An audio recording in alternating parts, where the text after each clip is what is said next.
Olá. Estamos iniciando mais uma aula da disciplina Trajetória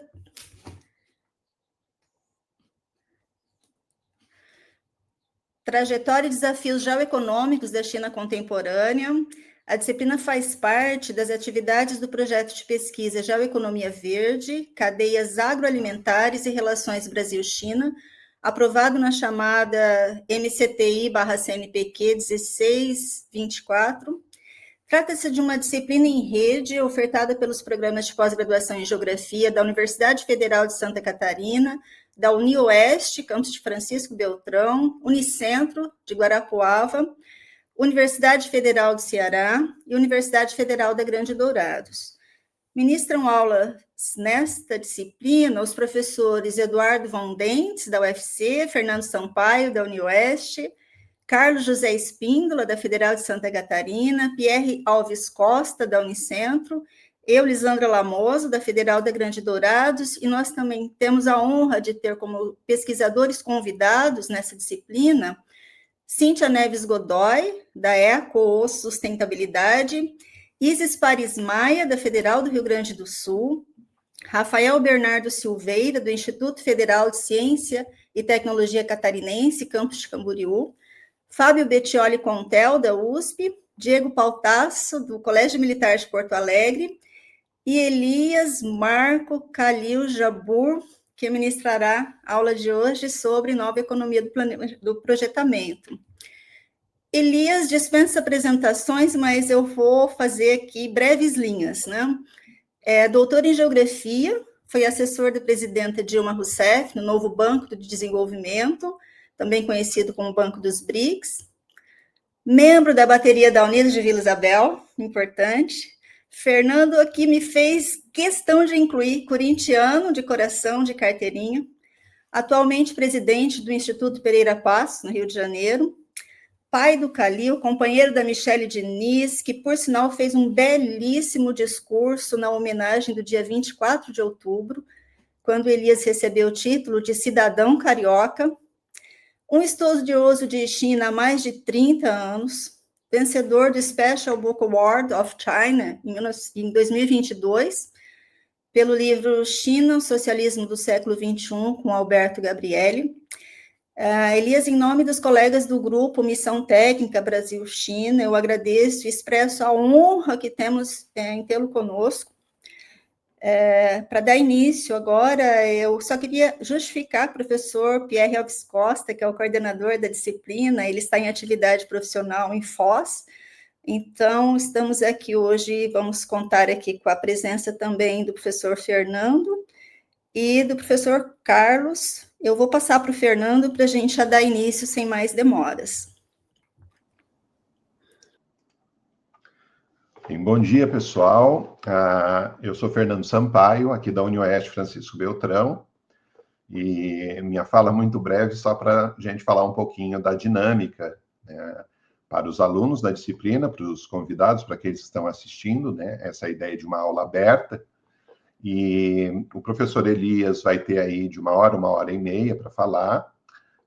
Excepcionalmente, né, a disciplina hoje não vai ter intervalo, a gente vai tocar direto, né?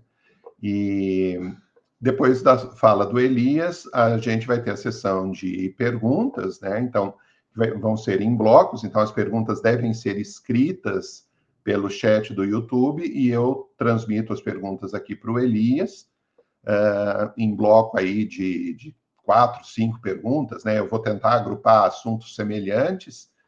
O Elias responde, a gente abre aí para um outro bloco, né? Também gostaria de agradecer aqui o Reginaldo, que nos ofereceu aqui a sala do StreamYard, né, no canal dele em TV Brasil, né, que também está transmitindo. O programa de pós-graduação em Geografia da UniOeste, que forneceu o canal do YouTube para a gente estar fazendo essa transmissão. Tá? Então, peço que quem for fazer pergunta sempre se identificar o nome e de onde está falando, né, para a gente tá registrando aqui as as perguntas. Passo agora, então, para o professor Carlos Espíndola. Então, bom dia a todos, né?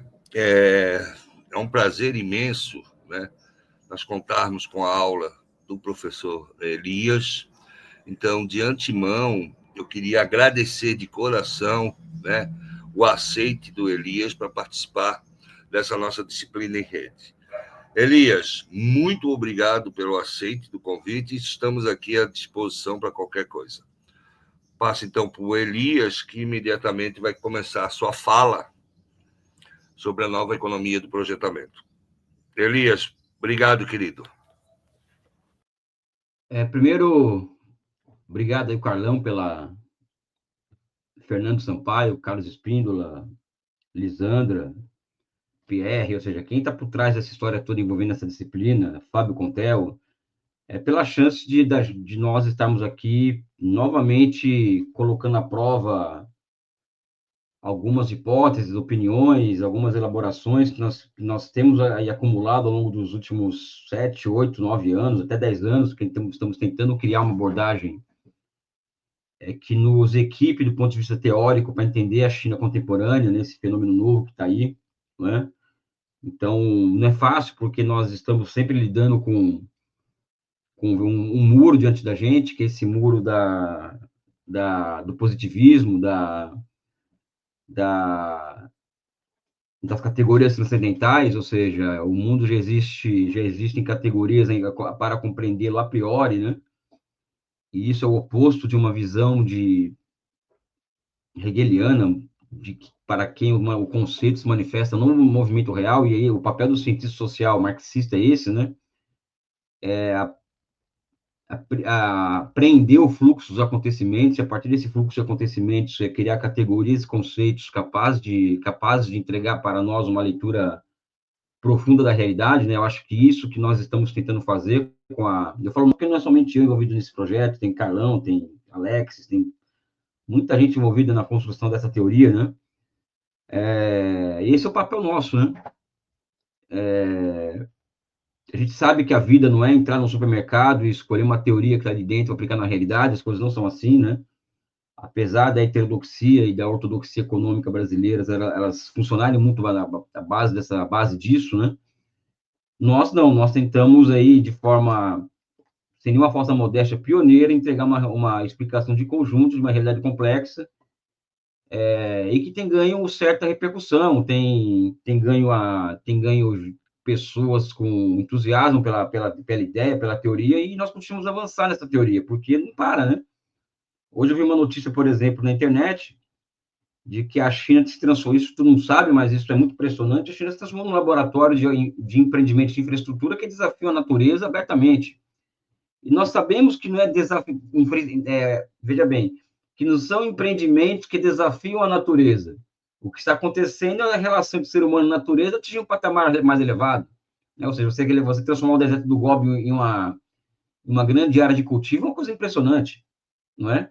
Então, isso não é domínio da natureza, pura e simplesmente, né? Isso é elevação das relações entre ser humano e natureza, né? Então, a primeira coisa que tem que, o primeiro ponto a se levantar é que a China se encontra em um estágio em que as relações entre ser humano e natureza, sintetizadas no surgimento de novas técnicas, né? Elas atingem patamares superiores, e esse é um fenômeno que nos leva a buscar novas abordagens teóricas, porque as teorias, elas são reflexos da realidade, né? E quando a realidade muda, também muda as teorias que abordam essa realidade, né? Então, o capitalismo monetário de produção se apoiou no Keynes, por exemplo, para poder para explicar esse fenômeno, o fenômeno novo à época, né? O princípio da demanda efetiva, etc, etc, né? Então, para dar o exemplo, né? Dentro da heterodoxia, né? O Schumpeter é um homem que explica esse desafio da descoberta da destruição criativa, e ele também propõe a planificação dessa destruição criativa. E por aí vai, né? Então, a nossa abordagem, por exemplo, ela tem uma raiz, e aqui eu vou repetir o que eu já falei em vários lugares. A raiz é compreender como que a China, de forma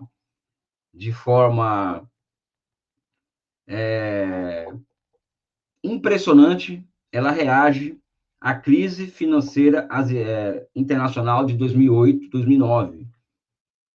É bom lembrar que a China reage àquela crise com um pacote fiscal na época, de 600 bilhões de dólares, mas qualquer país com soberania monetária faz o mesmo, né? Pode fazer pacotes fiscais, né? Só no Brasil que política fiscal é criminalizada. E o mais impressionante foi a quantidade de empreendimentos que estavam sendo executados simultaneamente. Não é? Ou seja, não é um programa de aceleração de crescimento do governo Lula 1, 2, Dilma e agora, o 2 PACs, né? Eram simultaneamente vários programas de aceleração do crescimento. Não é? Era metrôs construção de várias linhas de metrô simultaneamente, ferrovias, rodovias, portos, aeroportos, ou seja, um processo chocante que transformou completamente o território chinês. Ou seja, eu visito a China desde 2004, né? E a transformação territorial da China, ou seja, e o surgimento de novos esquemas de divisão social do trabalho, elas foram impressionantes nos últimos 10 anos.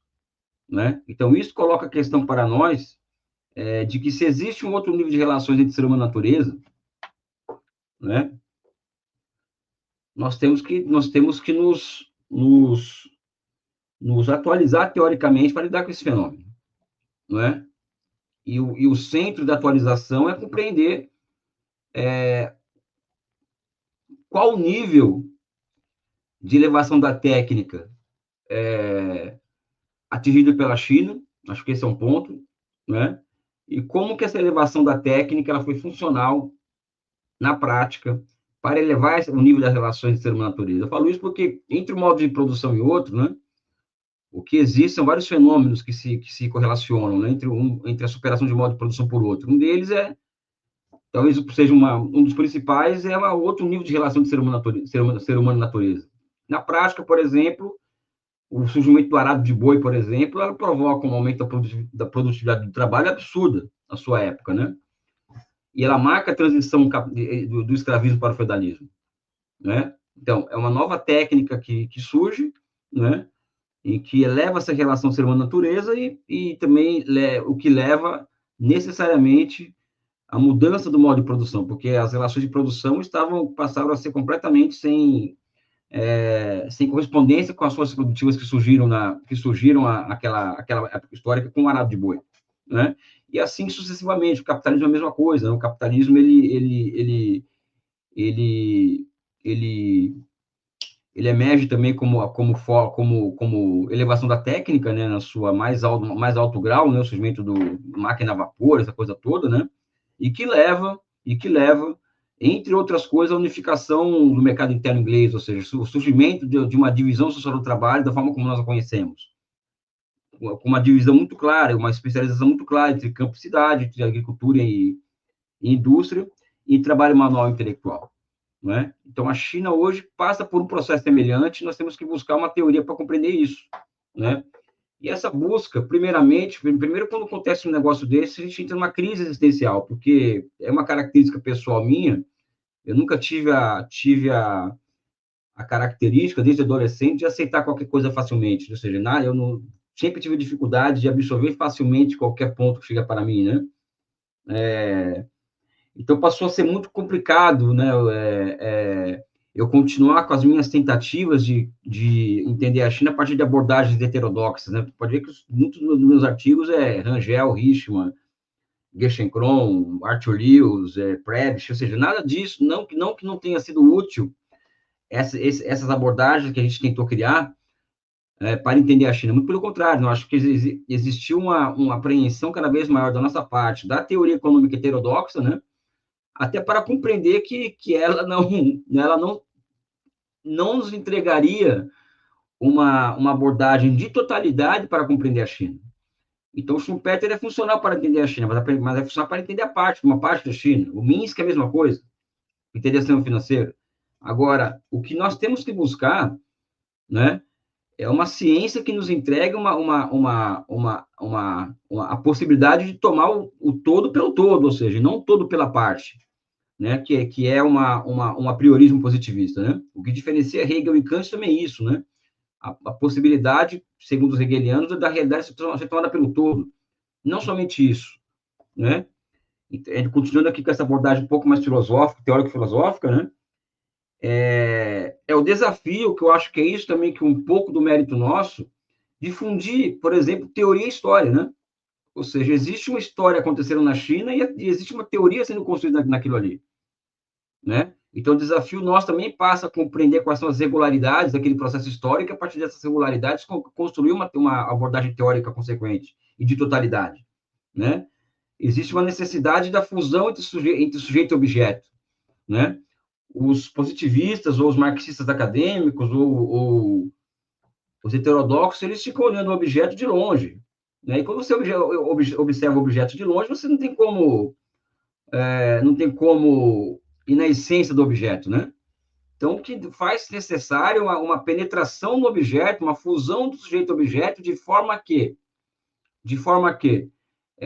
nós tenhamos acesso ao que as pessoas costumam dizer por aí, de coerência interna de uma formação social, né? E aí entra também essa questão da abordagem teórica e o papel do trabalho de campo, né?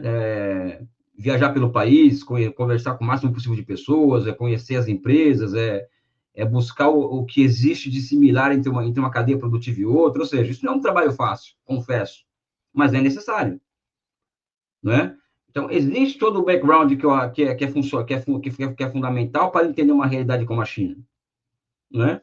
Então, o trabalho que nós começamos a fazer a partir de 2015, por aí, e se acelera em 2018, é um trabalho que nós vamos lentamente abandonando algumas abordagens teóricas, não que nós não achemos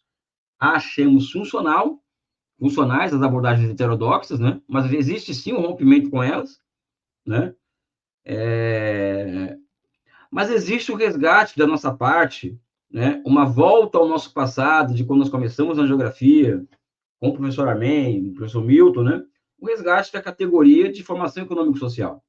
E aqui eu não falo formação socioespacial, porque eu prefiro ficar com o original mesmo, que é o Marx, né? E Lenin, né? E o resgate dessa teoria, que para mim é uma teoria, né? Ou seja, o Lenin alça essa categoria, essa teoria, a fronteira das ciências humanas e sociais, não é? Ela nos entrega a possibilidade de ter uma visão de totalidade, de profundidade histórica e de visão de processo histórico. Então, o primeiro ponto é nós retornarmos a essa abordagem, né? E tentar, de forma humilde e paciente, a partir dessa abordagem, da abordagem do marxismo de Lenin, como eu chamaria, né? Começar a colocar a realidade na cabeça, né? E começar a colocar um pouco de ordem no caos, né? Porque se nós observarmos a China, como ela se desenvolve, dado o fato da China ser uma formação onde diferentes cidades históricas convivem em unidade de contrários, né? A chance de nós cairmos num caos epistemológico é muito grande, inclusive num colapso, né? Esse colapso, que eu chamo de colapso epistemológico, nós caímos facilmente nas explicações de capitalismo de Estado, né? De uma experiência não socialista, que não é orientação socialista, porque nós acabamos que nos refugiamos, quando nós lidamos com o novo, que isso é muito comum na ciência, né? Quando nós lidamos com o fenômeno novo, muitas vezes a saída entre aspas, a covardia de enfrentar esse novo é voltar para o momento anterior. Então, o momento anterior é a China como um capitalismo de Estado, uma nova forma de capitalismo de Estado, ou a China e o socialismo como modelo soviético, ou seja, na verdade o modelo soviético ele está num estado de exceção, não é o modelo do socialismo, né? Ele é um socialismo adaptado a uma época histórica, né? E a circunstâncias históricas específicas, né? Não existe modelo de socialismo, né? Mas é muito comum nos refugiarmos nisso, né? E ao fundo, né? O que acontece muitas vezes quando se faz isso é acabar assinando embaixo de teses que se transformaram em verdades absolutas na década de 90. Que uma delas é o fim da história. Então, quando eu acredito que a China é uma coisa nova, mas é capitalismo de Estado, nós estamos assinando embaixo do quê? Assinando embaixo que, olha, é verdade, acabou a história, é capitalismo mesmo e tal, O que tem pode ser uma abordagem criativa, nova e tal, mas é capitalismo. Ou seja, isso é uma forma é uma forma de assinar embaixo de teses de fim da história. E o marxismo brasileiro, ele é prodígio nisso, né? Grande parte do marxismo brasileiro, ele é adepto dessas noções de fim da história. E a China, ela é uma expressão que, por mais que as pessoas que vão para lá, marxistas, observem aquele negócio e fiquem estupefatos, elas não conseguem sair de uma caixinha da cabeça delas, né, de que ó, aquilo ali é capitalismo, né? Sabe? Então, a nossa abordagem, né, tendo como base fundamental, teórica fundamental, o marxismo de Lenin, o marxismo da formação econômica e social, ela é uma abordagem de rompimento completo com essas noções de fim da história, né? E de que, se o socialismo ele não está na esquina, como muitos de nós acreditávamos há 50 anos atrás, né, das gerações anteriores, o socialismo está acontecendo, né? Existe uma forma histórica nova na China, baseada na propriedade pública e no meio de produção, baseada no poder político do Partido Comunista, que está acontecendo. Então, o socialismo está acontecendo, né? E aqui eu entro em uma nova abordagem, antes de entrar no projetamento, colocando aqui toda uma carga aqui de troca de ideia com vocês. O que é o marxismo, né? E aí a gente chega numa fase da pesquisa, né? E que nós temos que nos confrontar com o marxismo ocidental, o que eu chamo de marxismo acadêmico, né? O marxismo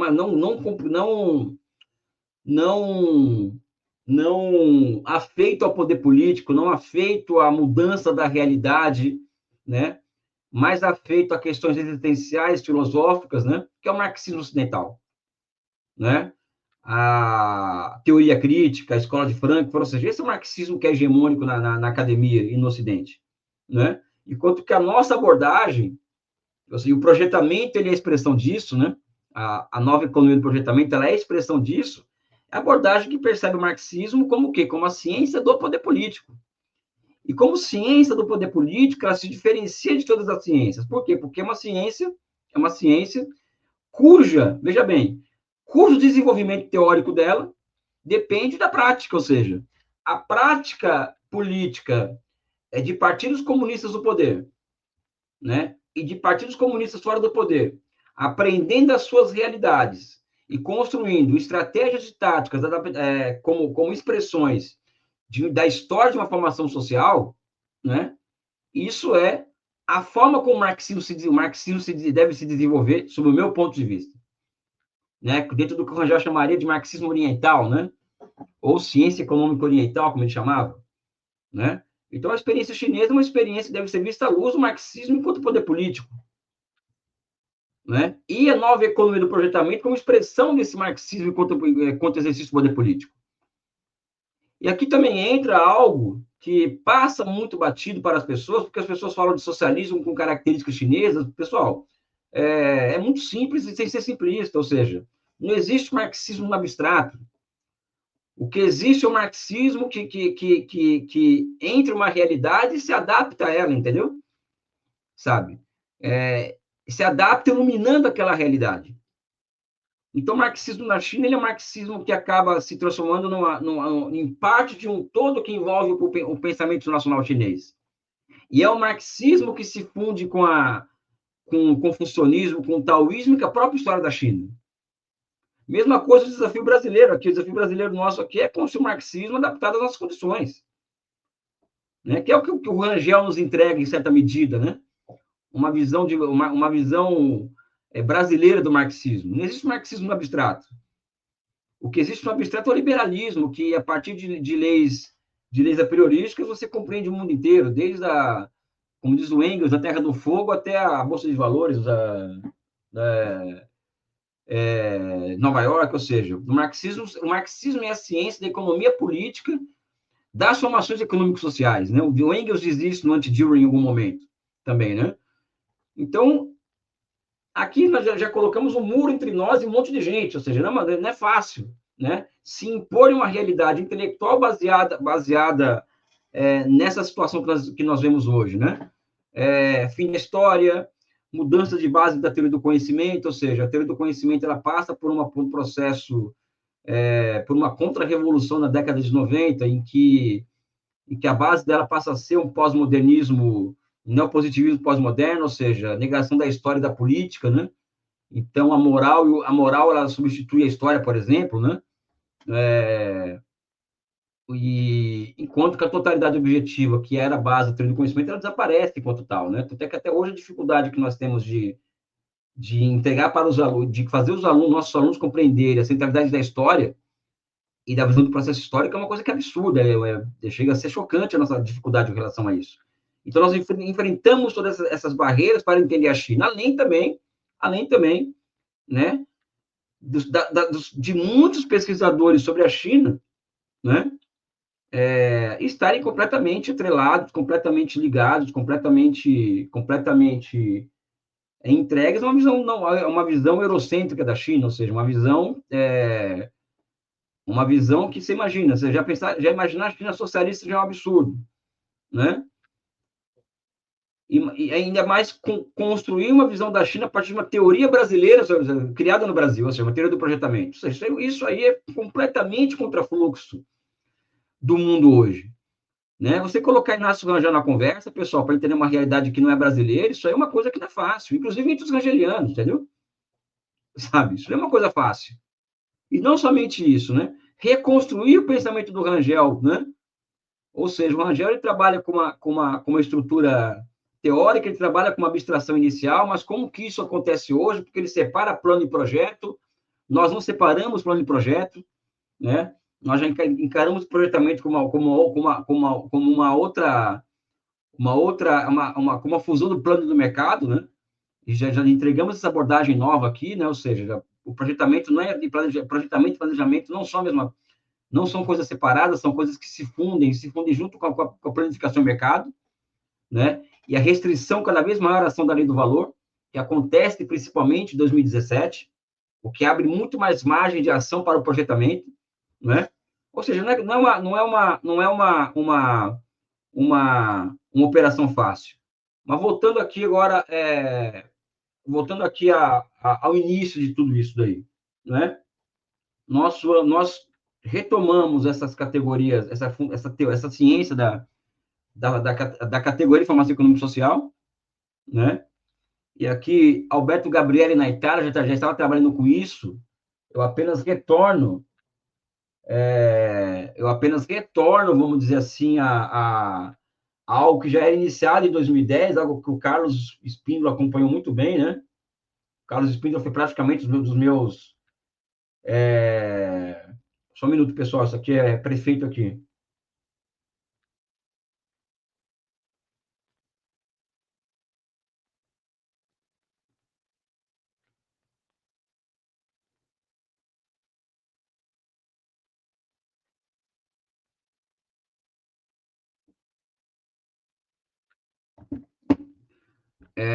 A minha tese de doutorado, a gente já começa um esforço nem tanto consciente, a gente pode, depois de 15 anos, a gente pode falar nesses termos, né? Nem tanto consciente de utilização da categoria de formação econômica e social para a China, e mesmo de forma subjetiva, já chega à conclusão de que aquilo é uma nova formação econômica e social.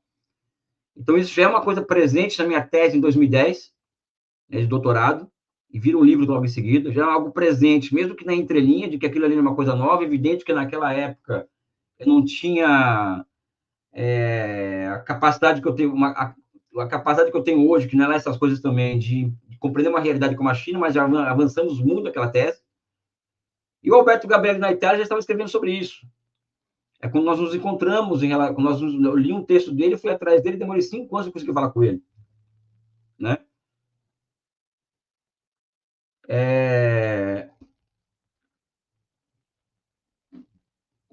Então, nós percebemos, né, a partir do nosso acúmulo intelectual, do que Alberto Gabriele vinha escrevendo, né, de que, olha, o modelo soviético, né, ele foi apresentando cada vez mais limites, né, esses limites isso não quer dizer que estava colapsando, não quer dizer que havia que a União Soviética estava entrando numa decadência, ou seja, a União Soviética continuava a crescer 2%, 3% ao ano. O que acontecia é que a União Soviética tinha uma produtividade de trabalho que crescia menos rápido que nos países capitalistas, ou seja, a União Soviética perde a guerra tecnológica, né? Esse é o fato, né? esse é um dos fatores do problema, não vou abordar isso aqui, mas o modelo soviético estava apresentando problemas, e a própria China, ela era um país que expressava essas contradições, né?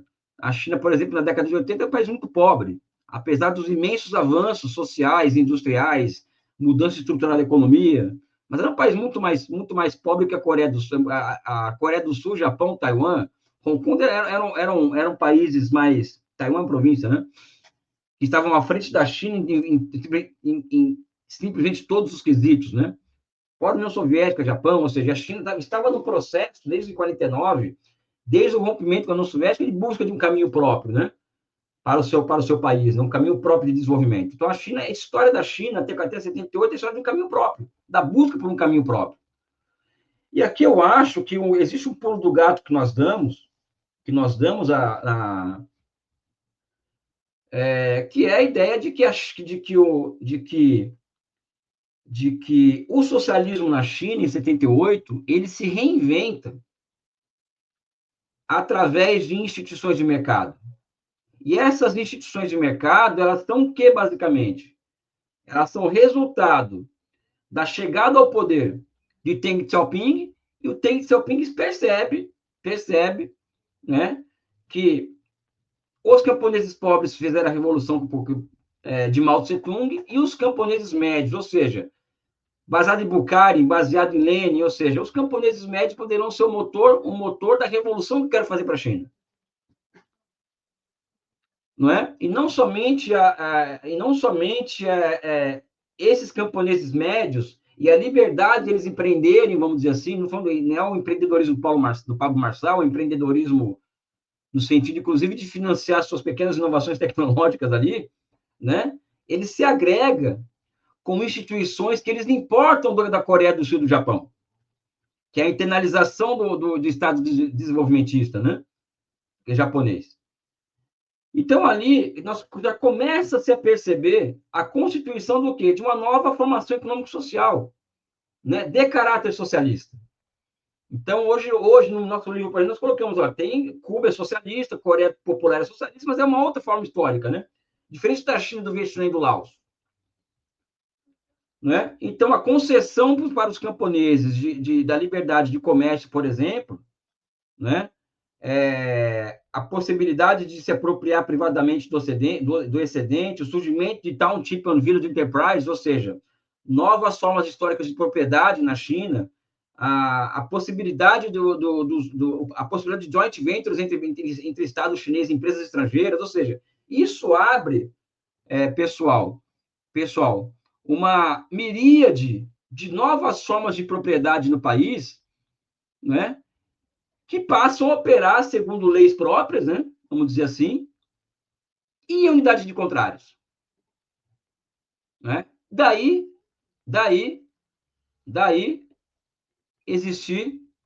ter surgido na China uma nova formação econômico-social, porque surgem novas formas de propriedade no país.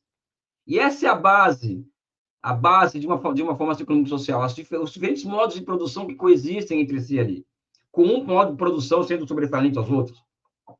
Né? No caso, o modo de produção socialista, né? A propriedade pública de produção. O passo seguinte é perceber o seguinte: como nós vamos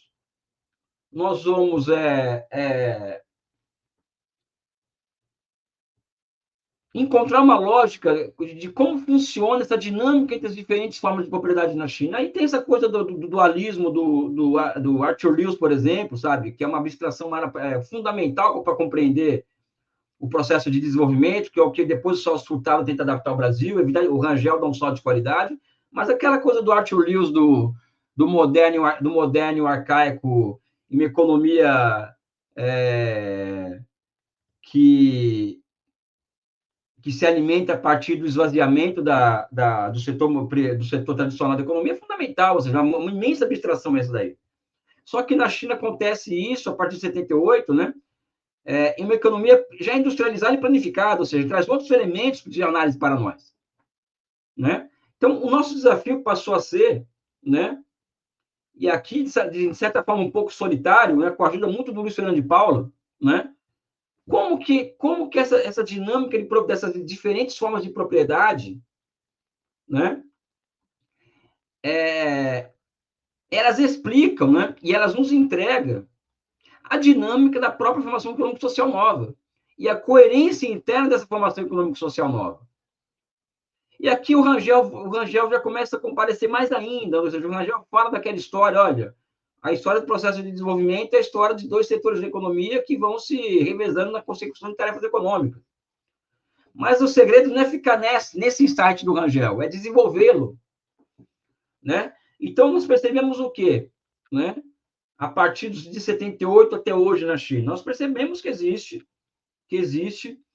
um setor público da economia e um setor não público da economia, o setor privado, né?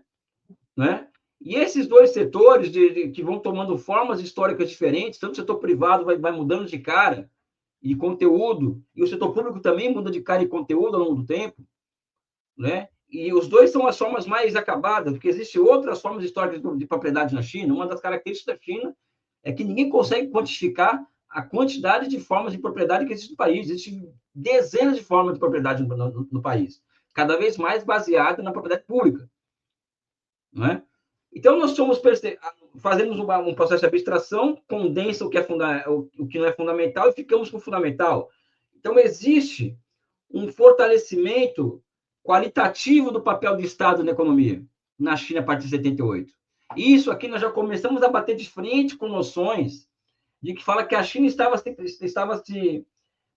transitando de uma economia centralmente planificada para uma economia de mercado pura, né, como muitos gostam de dizer, não.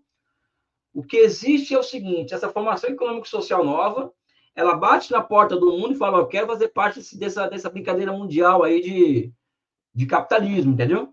Quero fazer parte disso, eu quero entregar para vocês aqui, fazer um jogo de barganha com vocês, nosso mercado interno, um pedaço dele, em troca de tecnologia, em troca de métodos de administração, quero mandar meus alunos, mais de 1 milhão de chineses para fora para aprender com vocês e voltar para cá com as técnicas modernas de administração. Ou seja, a China, ela aproveita, ela percebe genialmente ali que o mundo estava passando por um processo profundo de mudança com a financiarização, ou seja, existe uma revoada de milhares de cadeias produtivas da Europa, Estados Unidos e Japão, buscando lugares com menores custos de produção, e a China se colocou à disposição disso.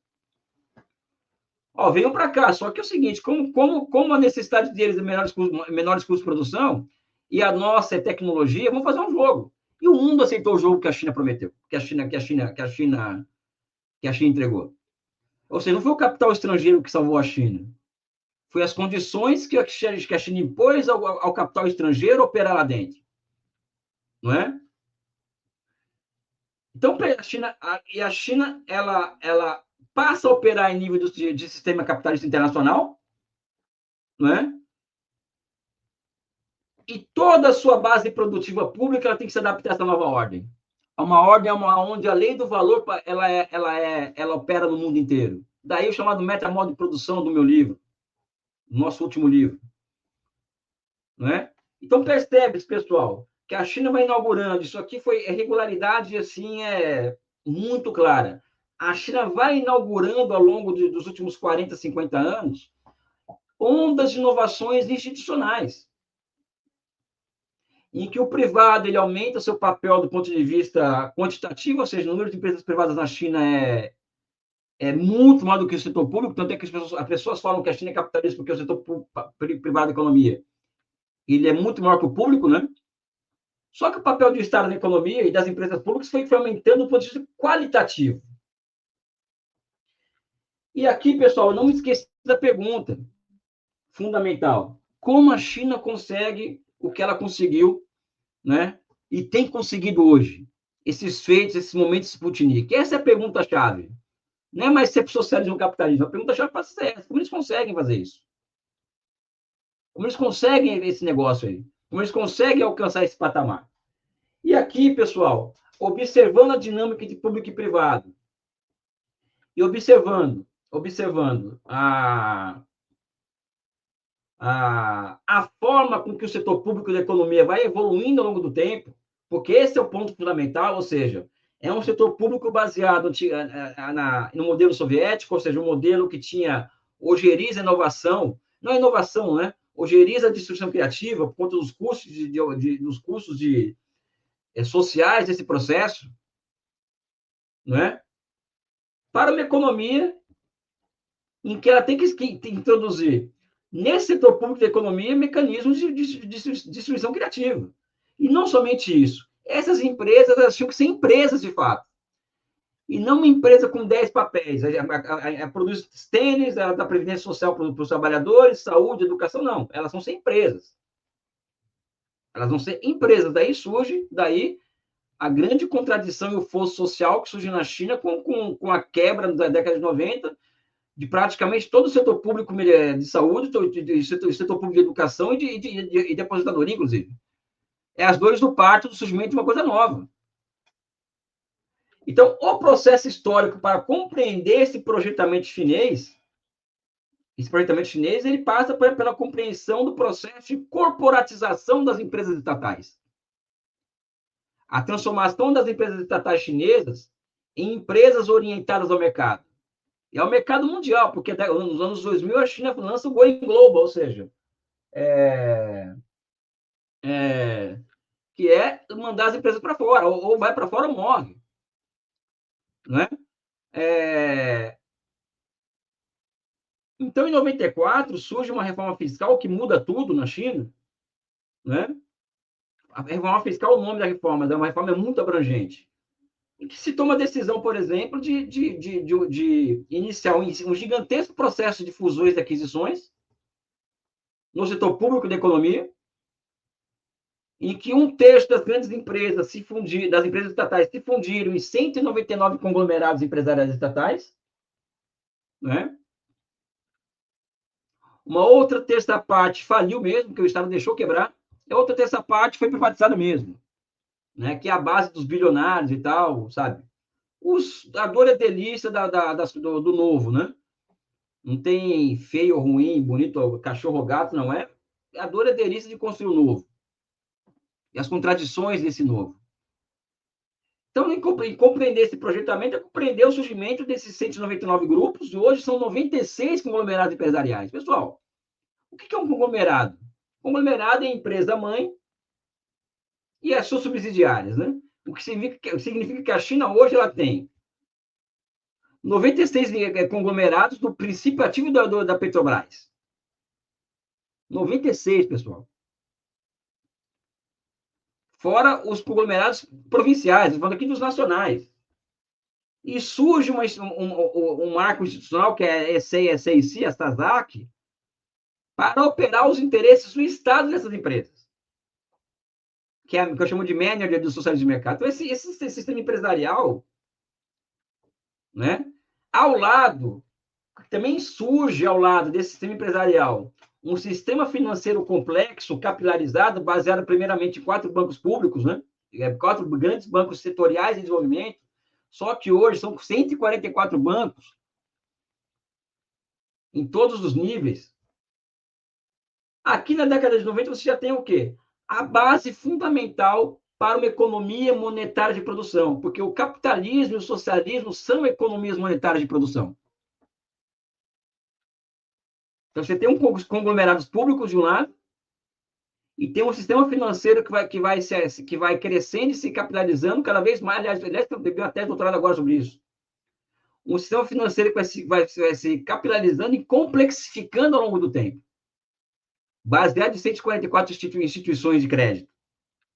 E aí eu volto ao meu mestrado, que é entender que era a compreensão dos investimentos em infraestruturas na China, como reação à crise asiática de 97.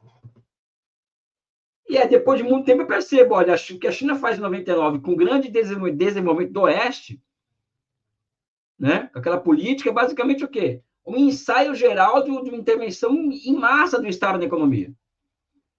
Porque já o setor público da economia, produtivo e financeiro, já operando dialeticamente esses dois lados da mesma moeda, entregando potentes pacotes fiscais.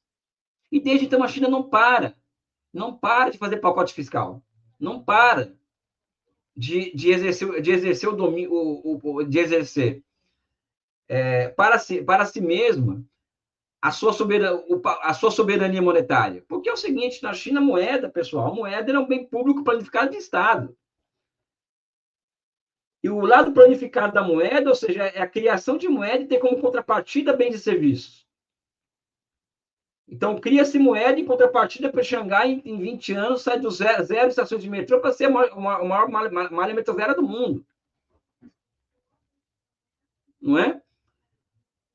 Ou seja, e essa dinâmica foi só avançando ao longo do tempo, a ponto de chegar essa crise financeira de 2000, internacional, e a China ter condições político, produtivo e institucionais para enfrentar aquela crise da forma como ela enfrentou.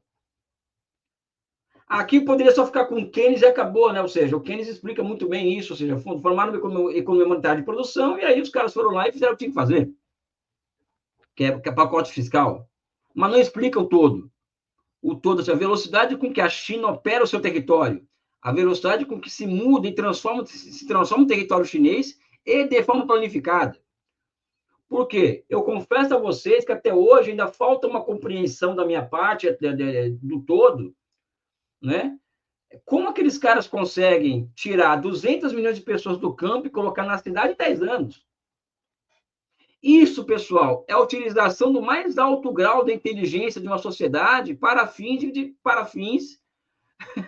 de evitar ou minorar as imensas... Imagina o Brasil colocando 50 milhões de pessoas em 10 anos tirando do campo, colocando na cidade. Não tem condições, vira um favelão como já é. A Índia nem se fala.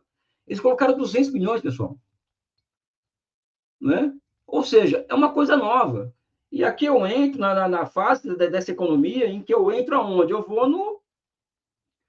Eu passo a estudar os planos quinquenais chineses. E os planos quinquenais chineses, eles são sempre um processo de continuidade em relação ao outro, né? Já escrevi sobre 10 planos quinquenais, inclusive. Mas é o seguinte, em 2006, os caras decidem constituir um Sistema Nacional de Inovação Tecnológica. E esse Sistema Nacional de Inovação Tecnológica é grandes empresas públicas, é grandes empresas privadas. Sistema financeiro capilarizado, com capacidade de criar moeda, que é MMT mesmo, né? Para explicar esse negócio. E centros de pesquisa de universidades. Isso é um ecossistema. E o que acontece, pessoal? Quem me acompanha sabe, já conhece essa história, né? O que acontece é que desse ecossistema surge o quê? Surgem inovações tecnológicas que estão aí. 5G, Big Data. Pessoal, 5G não é para velocidade da internet mais rápida, não, para fazer download mais rápido, não. 5G é para fundir relação entre oferta e demanda, pessoal. Esse nível de discussão. Né? O 5G ele opera o quê? Praticamente a fusão entre oferta e demanda. É um outro rolê, como diz aqui no Rio de Janeiro. O Big Data, a inteligência artificial, o computador quântico. E esse negócio todo, e esse aparato todo tecnológico, como que ele é apreendido? Como que ele é apreendido? É apreendido de que forma? Apreendido não para fins de elevação da propriedade, da produtividade do trabalho do país. Ele é apropriado, pessoal, para fins de planificação da economia. Eles passam a ser funcionais à planificação da economia. E daí surge o que nós já afirmamos na tese de doutorado, sem mostrar como, evidentemente, novas e superiores formas de planificação econômica na China. Ou seja, a inteligência artificial hoje na China, por exemplo, ela é capaz de dotar um planner chinês, né, da possibilidade de saber qual família que saiu da linha da pobreza e voltou. Lá no interior do Xinjiang, sabe isso. A inteligência artificial consegue entregar isso para eles. E essas, vamos dizer assim, esse aparato tecnológico, ele entrega a possibilidade de um planejador chinês saber aonde estão os pontos de estrangulamento da economia do país, porque o processo de desenvolvimento ele é o processo de desatar pontos de estrangulamento e fazer a transferência intersetorial de recursos, porque a economia é isso, a economia é o setor superinvestido de um lado e o setor subinvestido de outro, e as mudanças institucionais que permitem a transferência intersetorial de recursos. O processo de desenvolvimento é isso. Tem países que não conseguem fazer isso. né? Porque existe uma questão de base econômica e superestrutura, sabe? De poder político, que às vezes impede isso. A China não tem isso. Então, a China consegue operar just in time essa relação, pessoal. Né? Eles conseguem identificar rapidamente um ponto de estrangulamento, entregar solução institucional e fazer transferência intersetorial de recursos. Não é à toa, por exemplo, que eu acabei de descobrir, por exemplo, que agora os caras do nada meteram 41 bilhões de dólares para financiar 11 milhões de casas, pessoal, em março desse ano. Por quê? Porque existe ponto de estimulamento da economia. Não é? Então, aí entra o projetamento, pessoal. Ou seja, a que ponto você chega aqui? Assim, às cegas, né? E que, olha, existe um grau de racionalização do processo de produção absurdo. Né? Que nunca existiu na história da humanidade e que nunca existiu na história do capitalismo, nem do socialismo. Nesse nível nunca existiu. E aí, pessoal, entra o projetamento, né? Porque há muito tempo o professor Márcio Henrique Monteiro de Castro me pedia para ler esse livro, né? Só que eu nunca entendi esse livro. Porque é um livro de microeconomia para engenheiro. E é um livro que o Rangel ele exercita absurdamente sua capacidade de criação, né?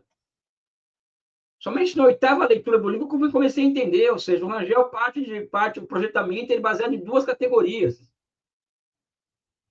E a malandragem do Rangel é colocar a razão como denominador comum entre essas 2 categorias, que é custo-benefício.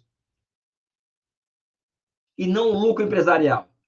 Porque o Rangel está olhando, por exemplo, para a economia soviética, está olhando para o conceito keynesiano. Ele percebe que o ser humano já pode ser senhor do seu destino. Então, a razão pode ser a norteadora do processo de acumulação. Né? Ele já percebe essa possibilidade. E através desse mais alto grau de abstração, que é extrair a relação custo-benefício e a razão, você começa a compreender e abre um leque de possibilidades para compreender que na China ressurge uma economia de projetamento rangeliano. Por que, por exemplo? Qual é o papel princípio do projetamento em Rangel? O papel princípio do projetamento, tendo em vista a relação custo-benefício baseada na razão, né? É da circunscrição do desemprego, a uma circunstância histórica do capitalismo. E aqui nós chegamos, aí você quando vai para o concreto na China, né? E o Rangel fala, o economista de projeto vai ter que escolher qual projeto se colocar em prática, porque se gerar desemprego não tem que colocar. Os chineses fazem a mesma coisa, eu comprovei isso agora lá. Ou seja, uma economia que opera a destruição criativa schumpeteriana, porque ao mesmo tempo que é o país mais robotizado do mundo hoje, ele é um país que gera 13 milhões de empregos urbanos. Ou seja, mecaniza-se, troca-se trabalho vivo por trabalho morto e gera essa oportunidade de geração de novos empregos aonde? No setor de serviços tecnológicos. Não é? Ou seja, e o papel do economista de projeto é buscar um meio, a maneira de como gerar emprego a partir desse processo. Né? Então, esse é um ponto fundamental. Fundamental. Ou seja, o projetamento ele renasce na China enquanto transformação da razão em instrumento de governo. E essa razão e esse projetamento está presente em todos os setores da economia chinesa. O projetamento da forma como o Rangel coloca no livro dele, inclusive, com aqueles mesmos princípios. Por exemplo, ele fala que o projetamento é um movimento de superação da dicotomia entre máquina e microeconomia. Pessoal, se você for ler o livro dele, vai passar batido isso. Mas isso é luta de classes. Por quê? Porque a microeconomia é a economia da firma. E a macroeconomia é a contabilidade social. Nem tudo que é bom para uma empresa privada é bom para a sociedade. Então, uma sociedade de projetamento, que no caso é o socialismo, ele é uma sociedade cuja transição ela deve ocorrer também no sentido dos interesses da firma se submeterem aos interesses da sociedade. E aqui entra, por exemplo, no concreto, para dar um exemplo concreto, né, o enquadramento que o Xi Jinping ele opera com o seu setor privado da economia, suas big techs, ou seja, ele proibiu o IPO da Ent em Nova York e mandou o Jack Ma falar com o cara do quinto escalão. não é? Ele obriga as empresas privadas, por exemplo, a destinar bilhões de dólares para o quê? Para aquecimento do Nordeste chinês. Ou seja, o Nordeste da China, o Norte da China congela. E quem financia esse congelamento, essa calefação, são empresas privadas. Ou seja, o Estado passou a enquadrar o setor privado chinês. Isso é o quê? Isso é fusão da micro e macroeconomia. O que significa que 1/3 dos bilionários chineses e milionários fugiram do país e quem ficou teve 1/3 do seu patrimônio perdido. Então, não é pecado ser rico no socialismo, no atual estágio. Mas ele vai ter que se adaptar aos interesses gerais da sociedade. Quem determina esses interesses gerais é o Partido Comunista. Não é? Ou seja, é luta de classe. E o projetamento é isso. A fusão do micro e macroeconomia. Por quê? Porque a fusão desses dois elementos permite com que os grandes projetos funcionem. O Rangel fala, por exemplo, no capítulo 3 desse livro, de que somente o socialismo é capaz de equalizar as estruturas de oferta e demanda de cada cadeia produtiva envolvida no projeto. De mais de 2 cadeias produtivas. Quando você vai estudar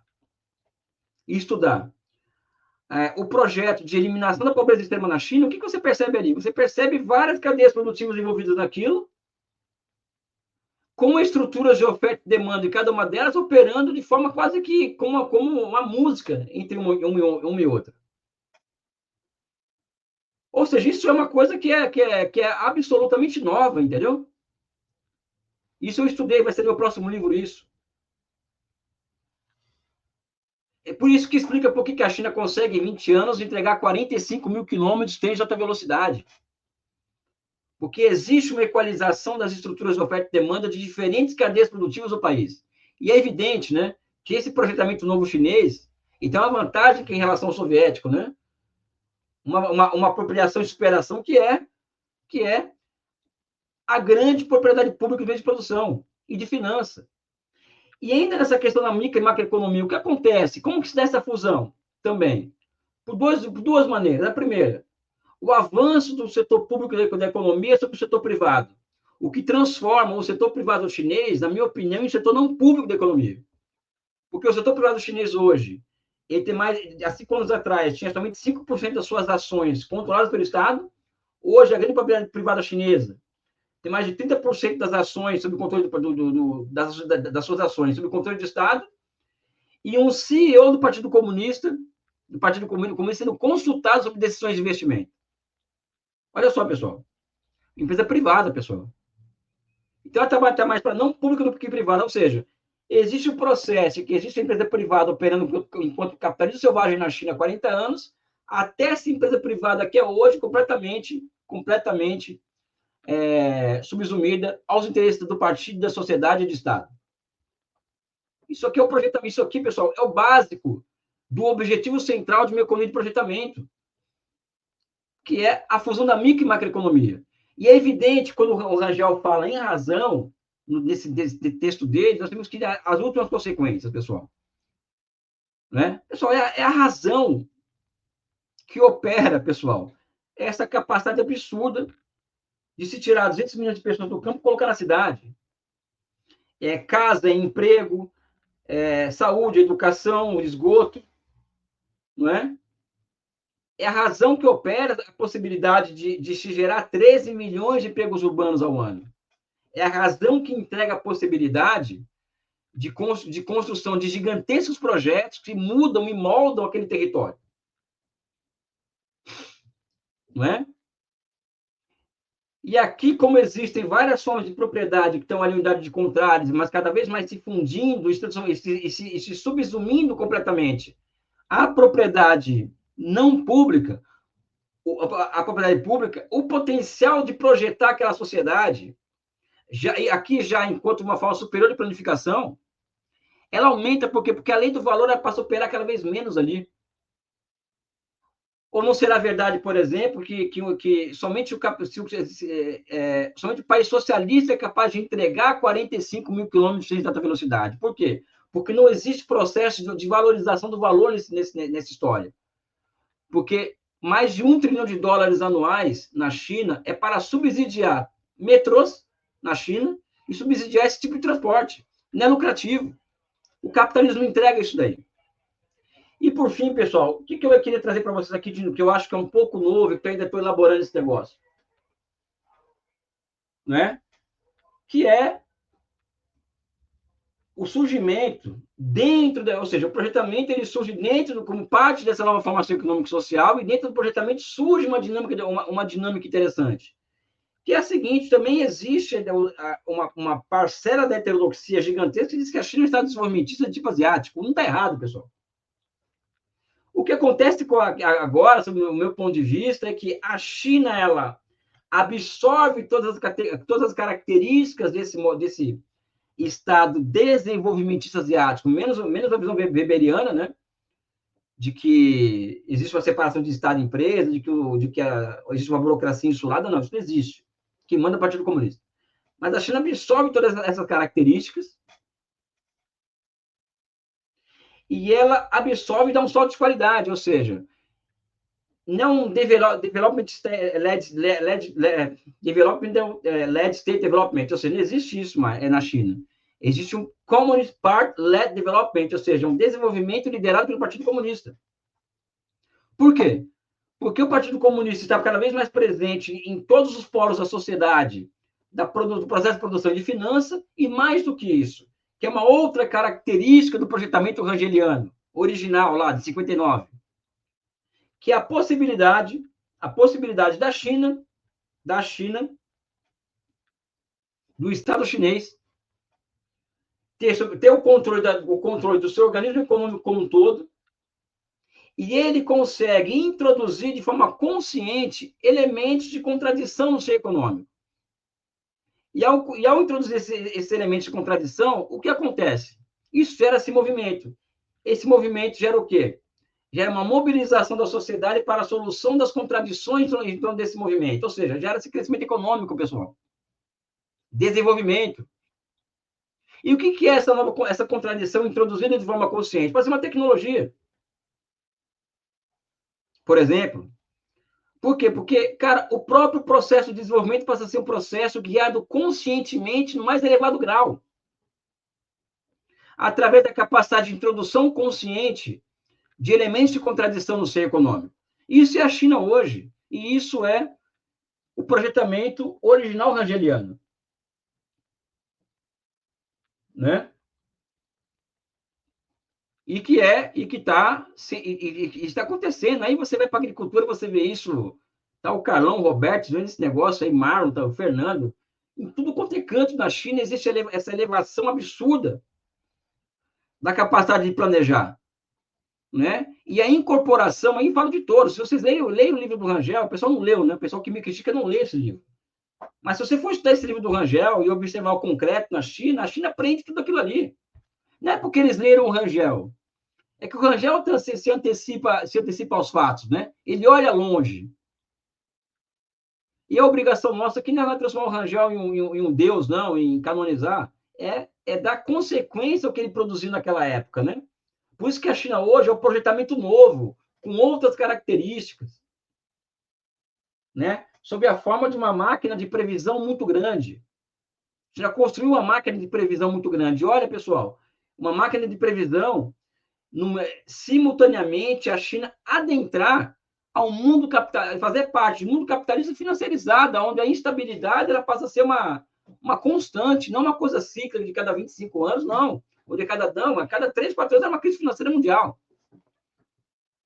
Então, os chineses se viram compelidos a construir uma máquina de previsão, e evidentemente que, para mim, o socialismo ele se define a partir disso, hoje.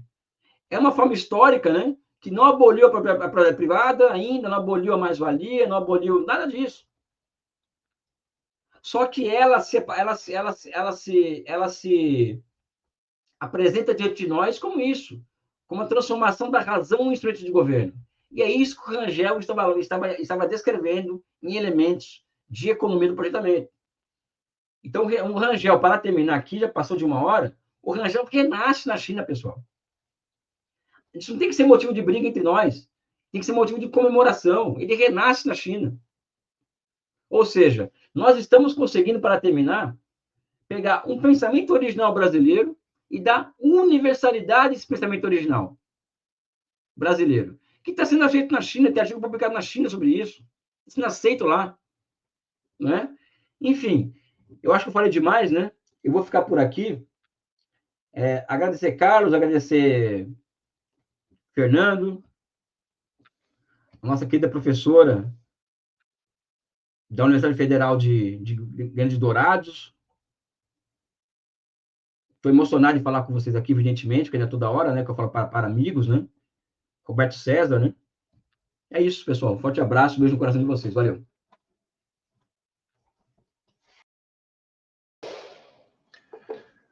Bem, pessoal, a gente tem então aqui uma série de questões, né? Eu vou passar aqui para o Elias, a gente fazer blocos de 4 questões, 4, 5, se tiverem conteúdos semelhantes.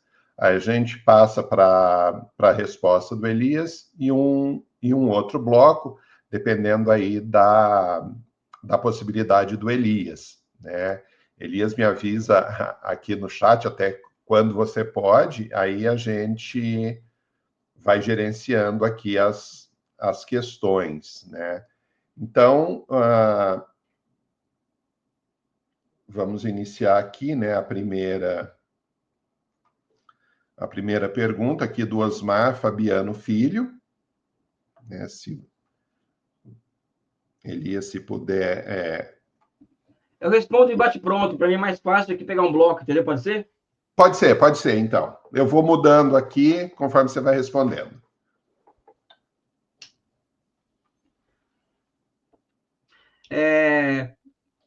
A China é as duas coisas, Osmar. Acho que tem razão. O seu apontamento tem razão. É uma formação socialista, mas também Cuba também é uma formação socialista, mas não é uma nova formação econômico-social. Uma formação social, econômico-social lá modelo soviético. Ou mesmo a Coreia Popular, a mesma coisa. Então, a China é uma formação socialista e uma nova formação econômico-social. Elas são as duas coisas, porque mesmo enquanto socialista, ela é nova. Né? Sabe? Ela é produto de circunstâncias históricas específicas que permitiram o surgimento de algo novo, a partir da sua entrada na economia internacional, né?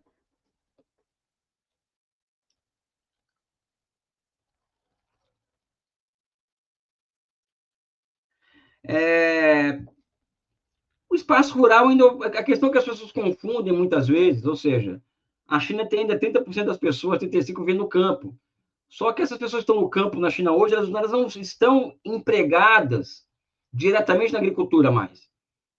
Boa parte delas, que eu não sei quantificar, alguém pode me ajudar, já está empregada em funções não rurais. Por quê? Porque o processo de industrialização da China foi um processo de industrialização rural também. Então, o que é central na China não é o espaço rural. O que é central na China é o espaço industrial hoje. E a indústria, a cidade, que pauta, inclusive, o desenvolvimento da agricultura chinesa hoje. Aliás, sempre foi assim, mas é hoje, acontece hoje. Né? Ou seja, a agricultura chinesa passa é um laboratório intenso de inovações tecnológicas surgindo na cidade. Né? Então, a centralidade não está mais no campo, já está na cidade há um bom tempo, né?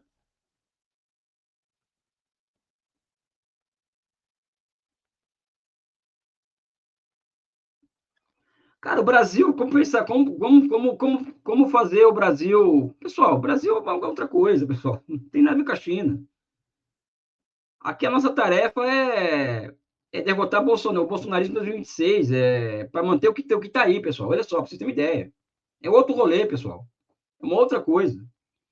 Nós estamos ainda no processo de primórdio da luta de classe. A gente tem que vencer uma eleição com um governo como o nosso, que mantém teto de gasto, mantém criminalização da questão fiscal, mantém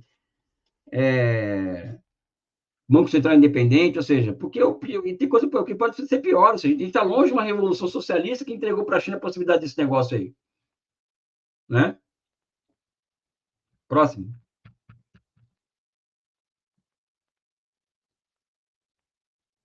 O que é karoshi? Eu não sei. Se alguém puder me explicar.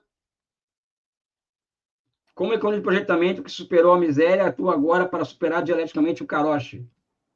Rapidamente, Elias, o karoshi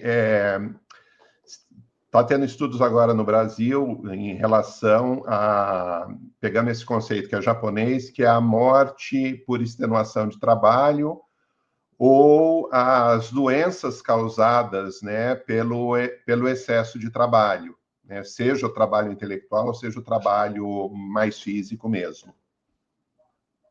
Cara, o que eu posso dizer é que a legislação trabalhista chinesa avançou muito, né?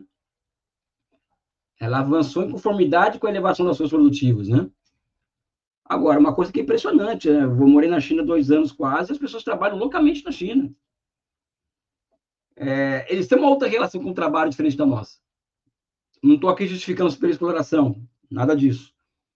Mas o fato é que as pessoas trabalham loucamente lá, né? Mas nas empresas, na construção civil, existem regras, né? Existe 996, ainda existe. Algo residual, mas existe ainda, né? Então, acho que o socialismo chinês ele opera o quê? Na tentativa de equalizar essas relações de trabalho ao longo do tempo. Entregar bens públicos para as pessoas, né? Ou seja, uma nova urbanização, como ocorre na China hoje, baseada em bens públicos novos, né? Sabe? Ou seja, é um processo longo, pessoal. Não é um processo que o socialismo só tem 75 anos de idade, pessoal. Vamos pegar o caso cubano aqui. Cuba, que é uma experiência avançada de relações sociais, assim, entre pessoas. Cuba só foi ter o Estatuto da Família 70 anos depois. Ou seja, o casamento gay em Cuba só foi permitido agora, entendeu? Sabe? Tem racismo em Cuba ainda. Então, existem fenômenos, incluindo a precarização do trabalho, que não vai ser superado na base da vontade, na vontade da lei, entendeu? Ou seja, vai ter que se transformar em uma contradição antagônica para se superar, né? A vida é difícil, cara. Não é fácil viver, não. Viver é muito perigoso.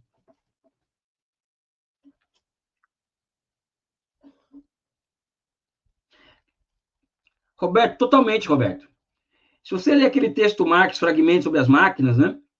Você vai ver exatamente isso. Ou seja, a objetificação, né? A racionalização da relação de ser humano à natureza, né? Então, acredito que o próximo passo desse projetamento é exatamente isso que eu estou colocando, ou seja, uma dinâmica de produção que não dependa da rapinagem da natureza do ser humano. Cara, a China está prometendo entregar carbono zero em 2060, pessoal. Isso não é qualquer coisa, né? Não é qualquer coisa, né? Então, sim, essa economia de projetamento, ela é na medida em que, veja bem, a valorização do valor deixa de ser o núcleo de uma sociedade mercantil, como era a chinesa, e ela hoje, qual que vai sendo o núcleo daquela sociedade de projetamento? Ou seja, o projetamento supera a sociedade mercantil, né? É um processo longo de superação, que é o projeto que o Rangel chama de projeto indutor de utilidade. E esse projeto indutor de utilidade na China hoje, qual que é uma das suas características? Simples, ano passado a China instalou mais megawatts de energia limpa, somente ano passado, pessoal, do que existe no mundo inteiro de energia limpa sendo produzida. Você tem noção disso? Ou seja, é um grande projeto indutor de utilidade esse, que busca minorar as tensões de ser humano natureza, né?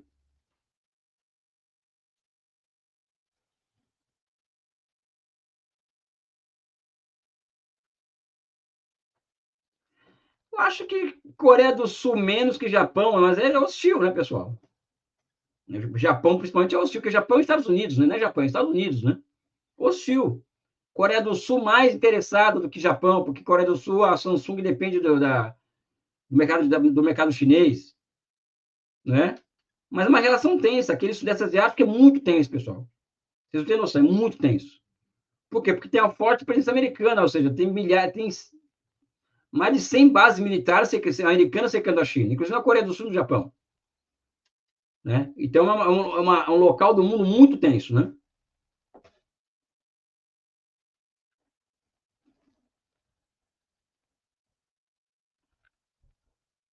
Essa transição já está acontecendo, né? Eu acho que desde 17 acontece essa transição. Desde a Revolução Russa essa transição está acontecendo. ela teve um retrocesso estratégico, a gente vivemos uma época de defensiva estratégica, ou seja, as ideias socialistas ela não dominam o mundo, está longe de dominar o mundo, mas o fato da China se impor enquanto uma economia mundial pode acelerar esse processo de transição. Se a nova rota da seda ela se transformar de fato na globalização com características chinesas, esse processo ele é acelerado de transição. Mas, pessoal, vamos ter calma, pessoal. As coisas não são assim simples, não, entendeu? Sabe, o imperialismo está aí reagindo, não está morto, não, entendeu? Sabe, o negócio não está. A vida não tá fácil para a gente também. Pessoal, como enfrentar esse pensamento anti-desenvolvimentista fazendo disputa política, não tem outro jeito. Eu acho que são duas formas, que eu acho que, modéstia à parte, eu tenho feito muito bem isso, né? Primeiro é produzir. Não adianta querer enfrentar, você querer disputar a ideia na academia sem produzir.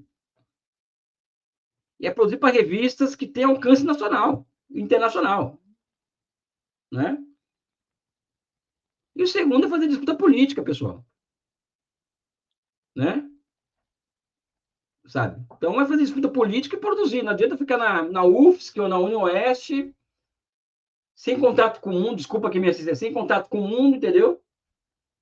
Sendo que aqui no Rio, São Paulo e Brasília, a disputa de ideias era intensa. Eu estive agora no Confecom, que é a Confederação, o Conselho Federal de Economia, e fui dar uma palestra lá, talvez o único geógrafo que foi, sabe? A disputa de ideia intensa, a gente completamente fora, pessoal.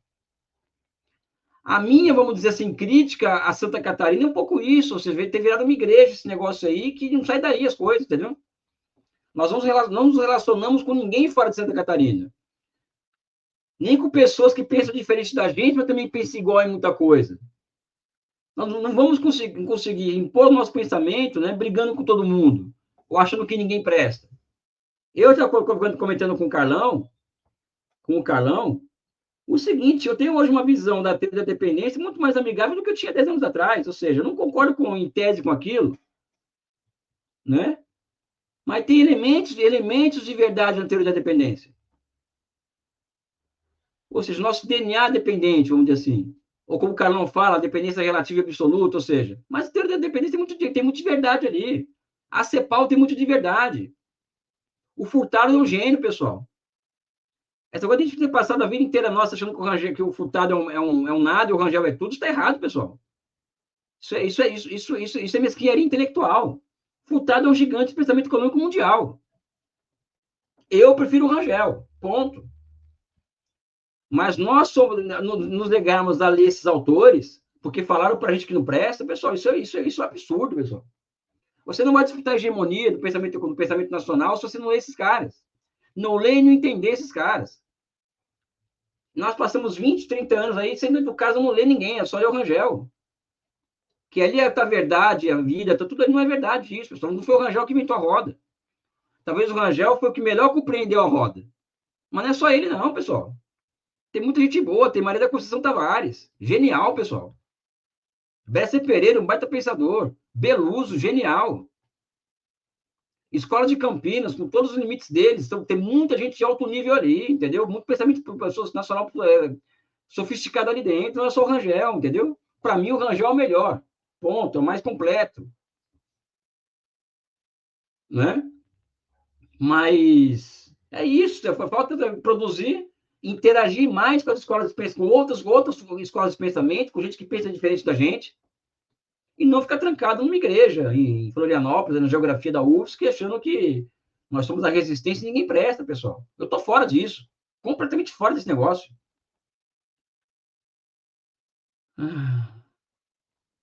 Ô, Bruno, é lei de funcionamento e política econômica, uma coisa espelha a outra, né? Basicamente isso, ou seja, você cria uma política econômica, uma política monetária a partir dessas leis. Não o contrário. Né? É uma relação dialética entre essas lógicas de funcionamento e as políticas monetárias, né? E o meu próximo livro tem muita coisa nova em relação a isso, Bruno. Vai ser em janeiro o livro.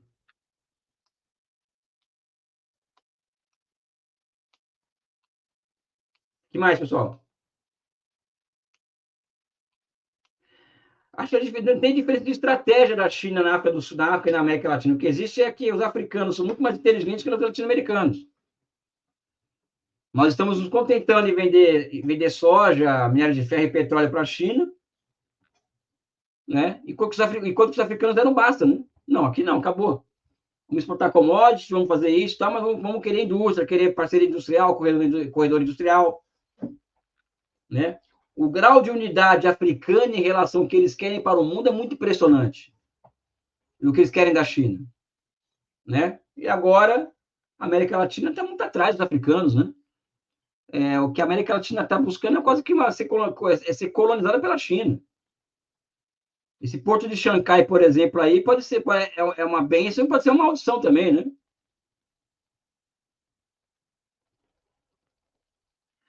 Ô, Lucas, eu acho que para tensionar movimentos populares, pessoal, a correlação de forças ele é o centro da tática, né?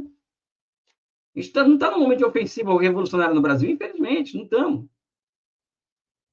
Né?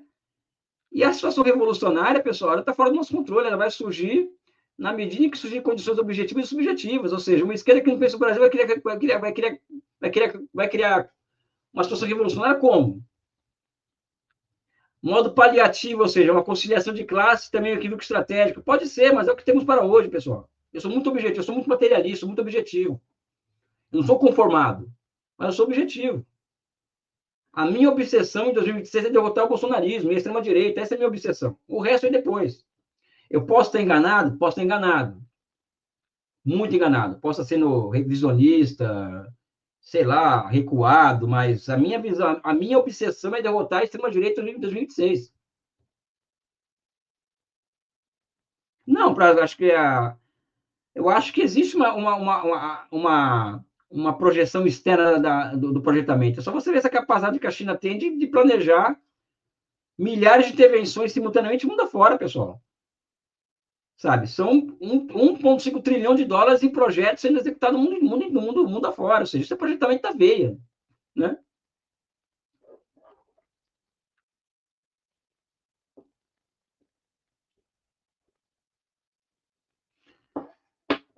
É agronegócio e pessoal, primeiro que eu não vejo separação entre as duas coisas, eu acho que é um equívoco, sabe? De um lado está agronegócio, do outro agricultura familiar. Pessoal, vamos abandonar esse negócio. Isso é um erro conceitual que é grave, entendeu? Não existe separação de uma coisa e outra, existe complementaridade. Né? Eu acho, pessoal, que temos que mudar a chave do pensamento, entendeu? É voltar a ler os clássicos, entendeu? A gente não vê essas coisas. Quando você lê o Adam Smith, depois você vai ler o Marx, o Lenin, você não vê essa separação. Então, o negócio é agricultura familiar. Colocar esse negócio na nossa cabeça. Não existe isso, pessoal. Não existe. Pode ser. O que existe é uma coisa chamada divisão social do trabalho. Aí pode ser gato, cachorro, operando isso. O importante é nós termos clareza da dinâmica da divisão social do trabalho no Brasil. Essa é a clareza.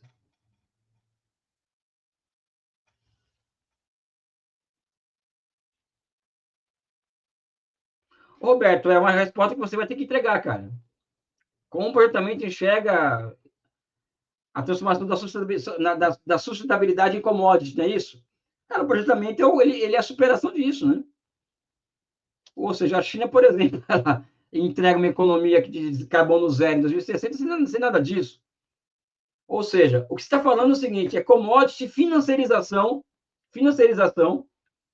né? Das métricas que envolvem a emissão de carbono. É basicamente isso que você está falando. A China é o oposto disso, entendeu? Estudar a prática chinesa nos entrega a resposta a essa pergunta, mas eu acho que você, com a sua inteligência rara, pode nos ajudar muito nisso, entendeu?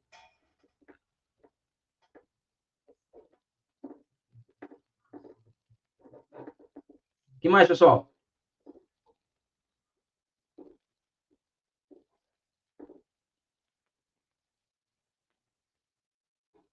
São relações dependentes. Nós estamos reproduzindo relações sempre periferia com a China. Isso não interessa para nós. Basicamente isso. Como mudar isso? Política, pessoal. Pensar estrategicamente. Ou seja,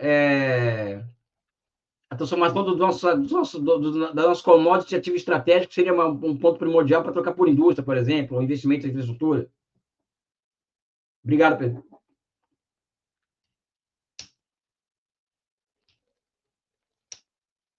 que mais, pessoal?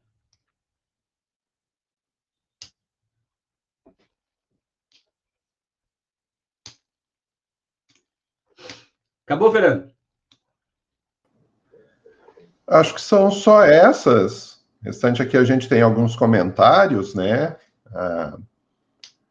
Mais de questões. Né? Então eu agradeço, mas vou passar então para a Lisandra, para ela fazer o fechamento da aula, né? Mas já de antemão te agradeço muito, Elias. A gente te ouve bastante, mas toda vez que a gente te ouve, a gente aprende mais e aprende coisas novas aí, né? Então, Lisandra.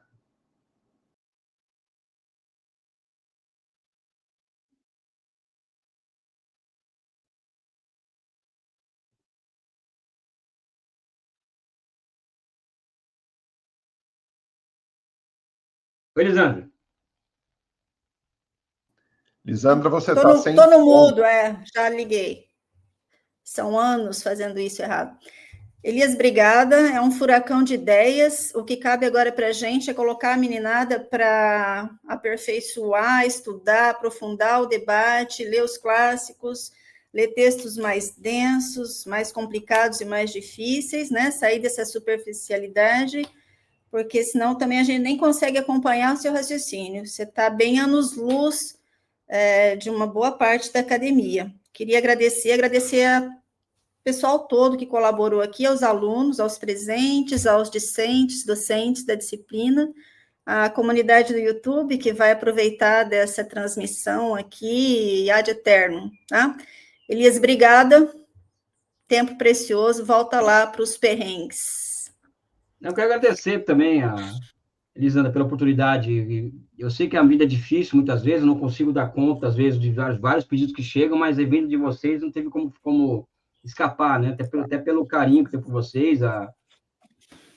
Eu não seria a pessoa que eu estou tentando me transformar sem ter o apoio de vocês, né? Que eu falo de você, eu falo do Carlão, falo do Fernando, que me acompanha há mais de 30 anos, 20 e poucos anos, né?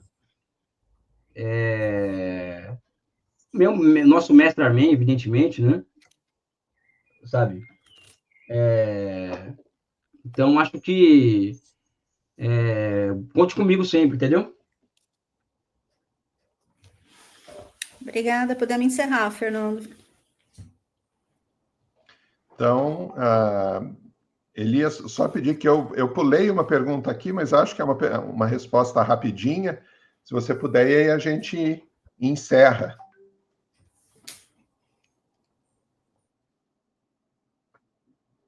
Isso aqui eu respondi essa pergunta. Respondeu? Não, então tá. É que alguém tinha me avisado aqui que não tinha. Então tá. Elias, muito obrigado. Pessoal que está nos assistindo, então, da Universidade Federal do Ceará, Universidade Federal da Grande Dourados, Universidade Federal de Santa Catarina, UniOeste, Unicentro, a gente está encerrando, então, a transmissão e agradecendo em nome aqui da equipe, mais uma vez agradecendo o Elias. Tá? Encerramos, então. Muito obrigado a todos. Tem como vocês ficarem um pouquinho ainda aí? Sim, podemos ficar aqui. Deixa eu terminar a transmissão. Deixa eu só verificar aqui no... Ainda estamos... Reginaldo, dá um auxílio aqui para a gente terminar, que não está terminando. Encerrando...